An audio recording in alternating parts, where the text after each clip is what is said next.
Nii, kusagil siukene 45-50 minutit tuli tugevat vihma. Siin on mul siis Monteki päiksepaneel. Nagu näha, märk pealt.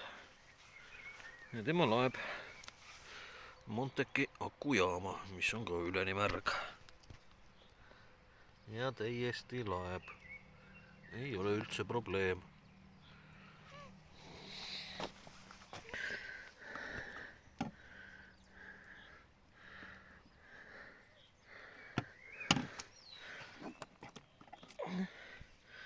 Kõik töötab, toimib.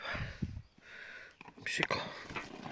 Raputame veidikene vett pealt maha.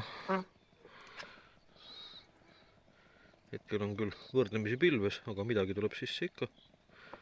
Noh, las ta siis laeb. Selles mõttes on ikka hea asi. Võid täitsa suvalt niimoodi vihma kätte unustada ja ei juhtu miskit.